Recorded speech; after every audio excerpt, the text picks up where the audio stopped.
Video ini dibuat pada tanggal 15 Oktober 2020.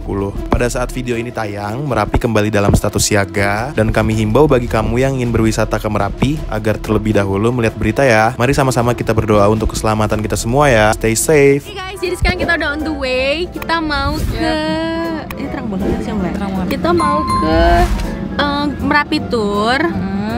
Terus sekarang kita udah on the way, 29 menit lagi nyampe. 29 menit lagi nyampe. Dan tak ini tuh bangun terpaksa semua karena semalam tidurnya semua. Udah tidur pagi juga. Gue tuh agak khawatir sebenarnya sama Bima nih. Bim, aman Bim? Bim lepas kacamata. Iya, soalnya kata Farel, Bima kalau nyetir sudah lepas kacamata. Kenapa emang? Kalau merem gak kelihatan. Iya, merem gak kelihatan. Oh, enggak lah. Aman ya Bim? Pokoknya kalau ngantuk bilang. Paling habis main ngantuknya. Pokoknya nanti bilang, lo jangan dipaksa-paksain sebenarnya anjay, nyampe mana kita ntar. Udah sekarang kita on the way dulu. Nanti kalau udah mau nyampe, update lagi guys. Oke guys, jadi kita udah sampai di penyewaan jeep. Kita tanya dulu ya. Permisi. Mari. Ayo kita paket aja. Nggak dipilih itu. Ada motor trail? Ada. Paket ya 450 ini paket 3 ini seru ya? Itu sampai ke rumahnya Bang Marjan. Oh. Jadi kita udah pesen yang paket 3 itu 450.000, udah nabrak gua. Sama motor trail buat Bima. Paket 3 itu apa aja? Museum Sisa Harta, Galeri Omahku, Batu Alien, Bunker Kali Adem, bekas rumah almarhum Mbah Marijan, sama trek air. Jadi kita nanti naik ini guys. Nanti ada orang yang nyetir. Jujur ya guys, kita baru banget ngerasain ngantuk banget. Baru kerasa gitu loh ngantuknya. Vivi sama Mama lagi ke toilet. Oke, jadi sekarang kita lagi persiapan. Nungguin motornya Bima. Jujur kita ngantuk banget. Ngantuk banget. Kayak lemes gitu loh guys.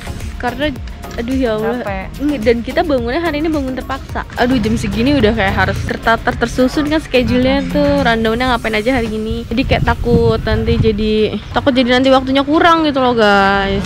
Mata Bima aja sayup banget Bim. Masa sih? Really? Apalagi lo juga kayak lemes gitu loh.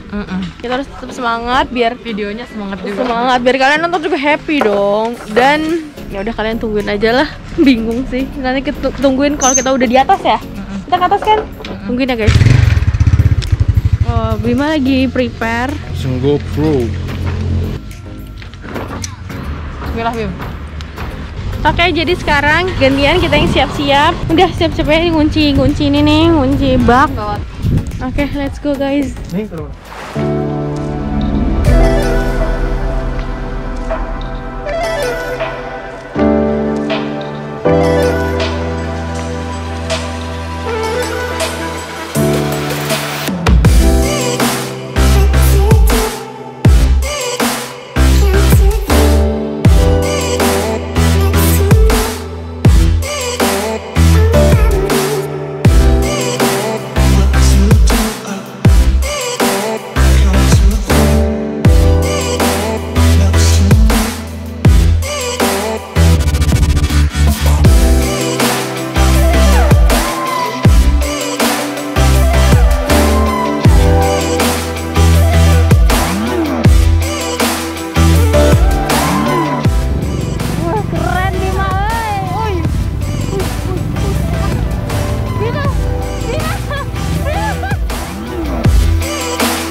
Perjalanan yang tadi ini nembus di Museum Mini Sisa Hartaku. Oke, turun. Gimana Bima, aman? Aman. Capek ya? Oh ya bener Mbak Mep. Bagus Pak, seru tadi. Di depan kita ada perangkat sapi. Ini sapi asli. Jadi di sini jalannya 7 kilo dari Gunung Merapi. Tapi di sini tidak ada korban sama sekali, termasuk pemilik rumah ini ya. Jadi dia selamat, mereka jualan di sini. Tapi kalau sore hari mereka kembali ke relokasi yang diberi sama pemerintah. Ini dulu adalah desa. Adalah jalur lahar sebelum jadi desa.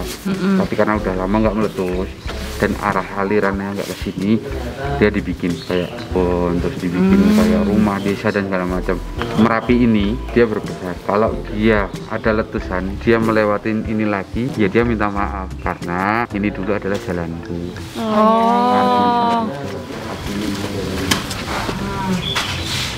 Nah ini anak-anaknya, 4 anak.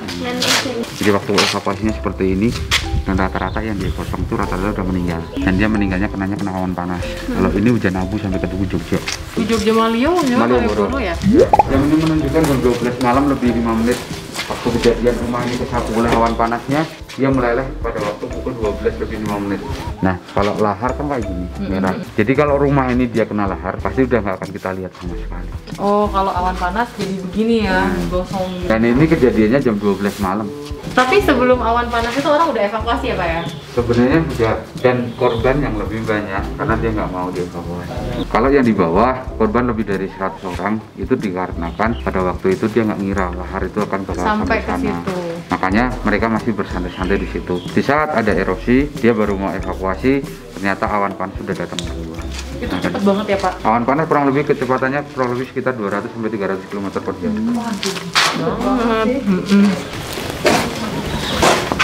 Lihat deh sebelum sama sesudahnya. Ya, ini nanti ada kita sampai ke bunker.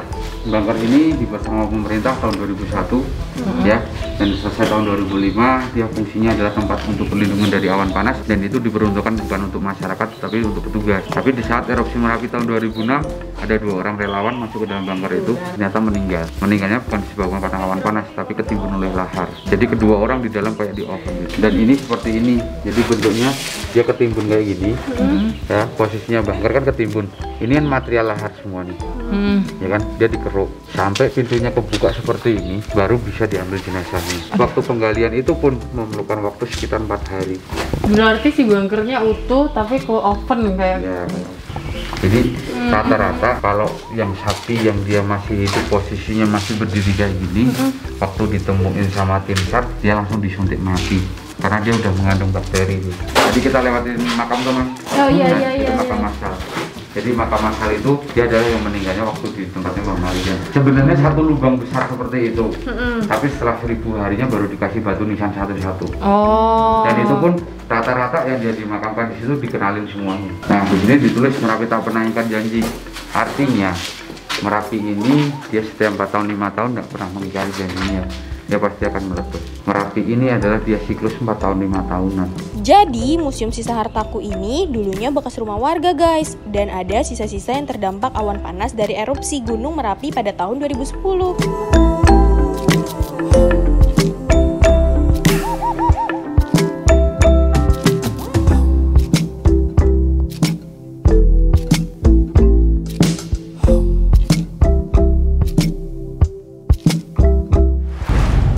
Jadi sekarang rute kita mau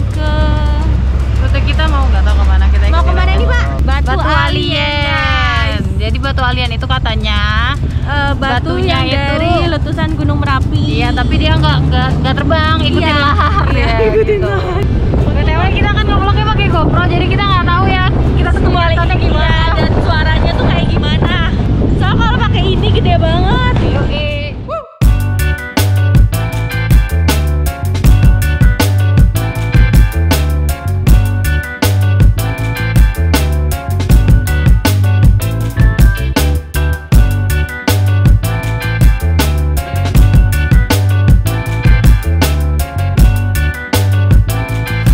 Sekarang kita udah sampai di Batu Alien. Ini katanya tuh batunya itu sampai di sini itu gak terbang di luarnya, ya kan? Jadi kita mau lihat yang katanya juga batunya mirip wajah orang. Oh iya benar. Bima lagi nganin GoPro-nya. Udah, alright, let's go. Oh iya. Hello Bim. Let's go. Let's go. Ini dia. Selamat datang di Batu Alien. Jadi kita di sini kita masih sama jarak 7 kilo dari gunung. Tapi bedanya kalau di museum tadi kena awan panas, kalau di sini udah kena lahar. Di dalam pagar yang kita masukin ini, di sini terdapat ada sekitar 3-4 rumah berada di sini. 3-4 rumah itu dia posisinya berada di bawahnya yang kita injak-injak ini. Ini kan timbunan material baru. Dari sini kita lihat batunya. Sumpah kelihatan banget. Ya. Ini adalah batu yang bawa lahar, Bu, dari Gunung Merapi sana. Yang melewati jalur lahar itu, makanya kenapa disebut alien, yaitu dari jadi batu yang berpindah dari Gunung Merapi sana pindahnya ke sini.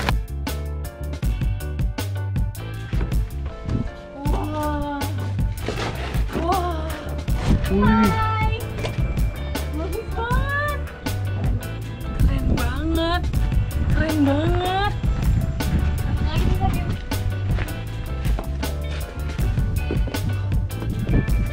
Sebut nongkrong. Asli, udah aja.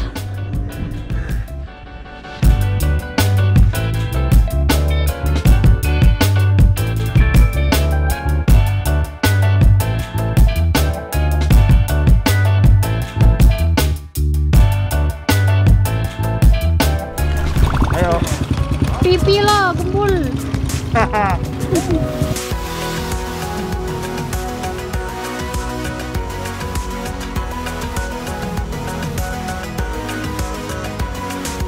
Jadi Desti katanya pengen naik motor. Ya udah, jadi gue di mobil aja. Jadi sekarang aku mau ikut Bima naik motor, mau nyobain sensasinya gimana naik motor. Bibi naik jeep sama mamanya. Hati-hati guys. Right. Aku duduk di mana coba hilang.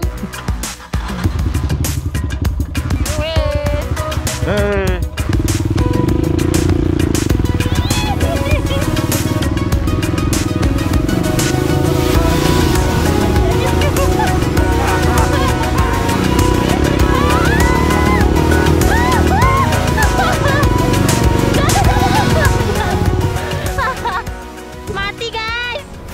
Bisa naik deh. Iya bisa naik, makanya kata bapaknya tadi bilang kalau naik motor terus ke sana. Ayo Bem, turun, kita ke bunker. Alright guys, kita udah sampai di The Bunker. The Bunker nggak tuh? The Bunker kayak film ya. Jadi kita mau lihat bunkernya di sini, sama mau istirahat ya. Mau istirahat dulu, tapi kata bapaknya di sana tuh cuman ada ini apa namanya, yang jual mie. Tapi nggak apa-apa, aku cinta mie. Iya, aku juga cinta. Dan beruntung banget kita tuh dapetnya bapak yang pinter banget foto guys. Iya bener.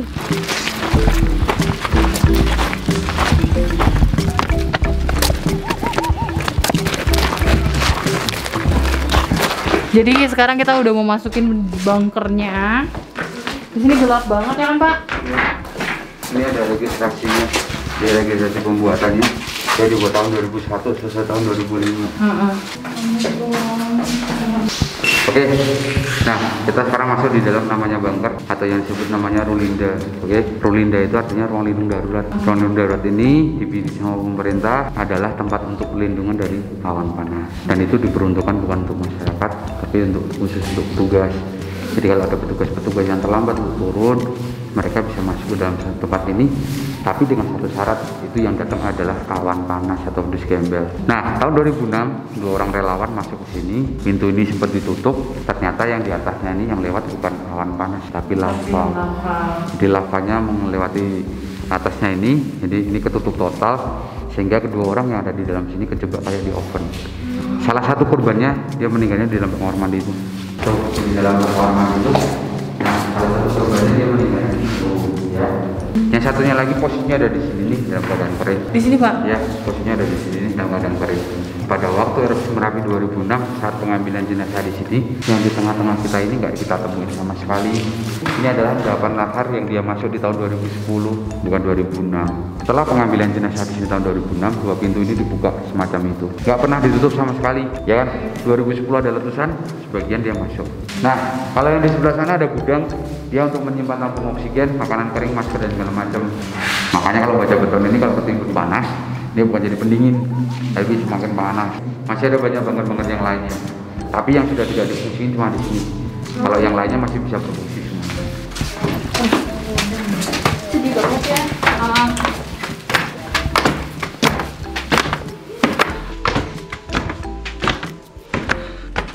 kita akan istirahat di sini ya. Iya, kita istirahat dulu bentar di sini. Baru nanti kita lanjut lagi. Lanjut lagi ya kemana Pak? Apa nih terakhir? Terakhir ke rumahnya Mbak Marijan. Oh, terakhir kemana? Abis ini? Oke, mau foto dulu di sini. Foto Kak? Iya dong, tunggu.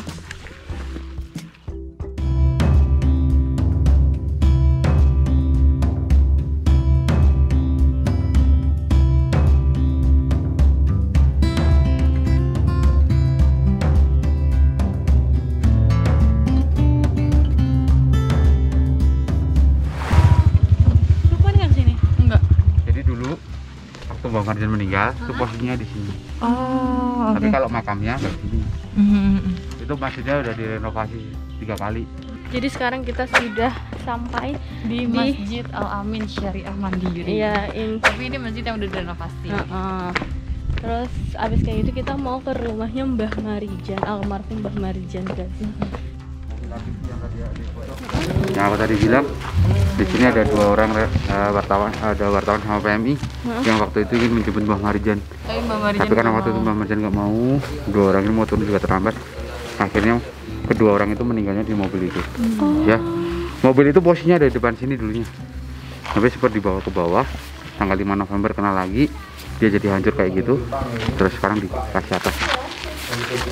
Oh, jadi 2 orang itu tuh mau jemput Mbah Marijan. Nah, di situ ada kronologi erupsi 2010 pada waktu tanggal 26 Oktober waktu desa ini kena, termasuk menewaskan Mbah Marijan dan 2 orang ini. Kalau Mbah Marijan sendiri ya, jadi meninggalnya beliau ada di pagar yang warnanya coklat itu. Di dalam kayak ada makam, tapi itu bukan makam, cuma itu petanda aja untuk petilasan. Jadi waktu dulu Mbah Marijan posisinya meninggal, itu posisinya di situ tuh. Lagi sholat ya Pak ya? Kemungkinan karena pada waktu itu kejadiannya pas maghrib. Jadi ini kronologinya seperti itu. Ini kronologi kejadiannya. Jadi yang di sini nih masih satu kompleks untuk pasar adat yang dilakukan satu tahun lalu. Di dalam mobil itu ya 2 orang ini yang meninggalnya di dalam mobil. Mbah Marijan sendiri meninggalnya di sana itu. Ya, jadi 2 orang ini adalah 2 orang, satu wartawan, satu dari PMI. Mobil Suzuki APV ini satu-satunya kendaraan yang dipakai untuk mengevakuasi warga. Jadi mereka ini mengorbankan diri mereka sendiri ya Pak berarti? Ya kan membantu kan. Iya, jadi udah tahu konsekuensinya loh, dia tuh antara selamat dan tidak. Jadi waktu melakukan itu kan mereka udah pasrah gitu loh. Nah, ini dia silah turun-turunnya dari ayahnya Mbah Marijan turun ke Mbah Marijan ke anaknya kan. Anaknya sekarang kalau dari Mbah Marijan turun ke anaknya. Nah, kalau setelah hancur masjid itu dia dibikinnya kayak gini masjidnya. Nah, kalau yang ini yang pakai kerudung hitam ini istrinya Mbah Marijan. Kalau yang di atas ini yang pakai kacamata ini juru kuncinya yang sekarang. Oh, yang sekarang. Nah, kalau istrinya pun sekarang masih hidup, istrinya adiknya Mbah Marijan itu. Dan seorang juru kunci itu yang milik bukan dari masyarakat, tapi dari keraton. Ya, jadi yang memilih kamu harus jadi juru kunci atau siapa itu yang pilih dari keraton, bukan dari masyarakat. Masyarakat nggak bisa nentuin kamu harus jadi juru kunci kayak pemilihan RT.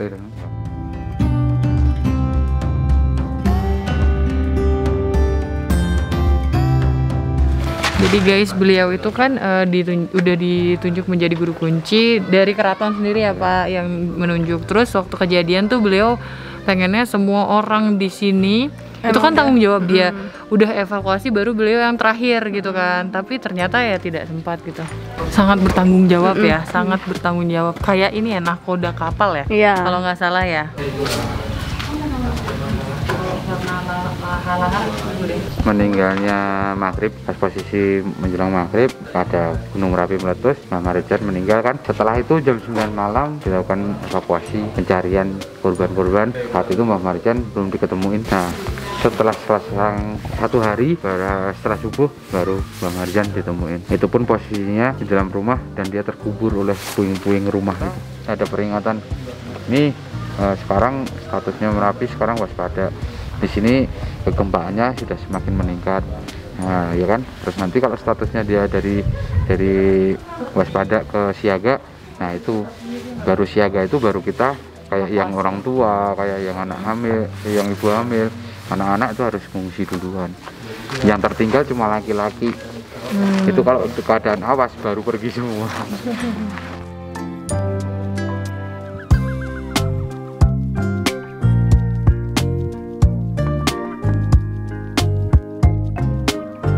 Oh ya, jadi kita sekarang mau main air. Nggak tahu main air mana. Main air di mana, Pak? Kali kuning. Kali Kuning, guys. Jadi kita Seru itu. Seru kan, Pak? Tinggal tergantung mau basah atau enggak. Wah, boleh lah basa-basa dikit.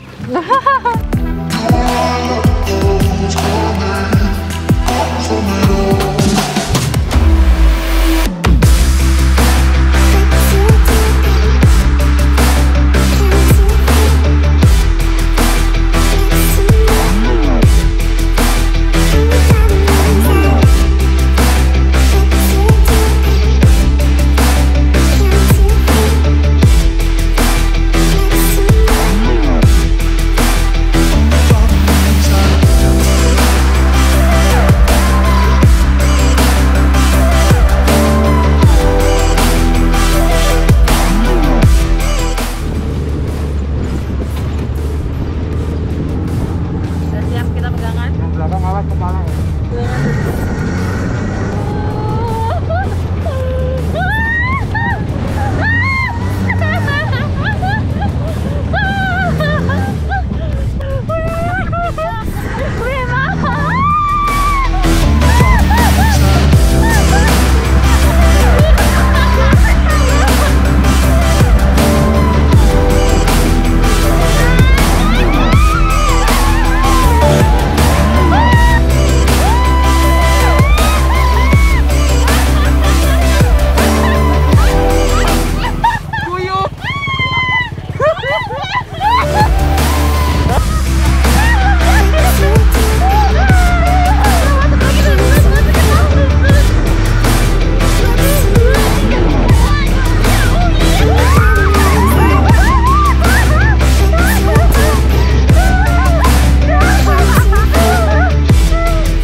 Lagi, oke? Kalau kita udah nyampe di depan. Ya, bye-bye. Guys, jadi kita sudah selesai mainnya dan seru banget. Bima sampai mandi ya, Bim ya. Iya. Mandi gila, segar Karena banget. lumpur banget tadi.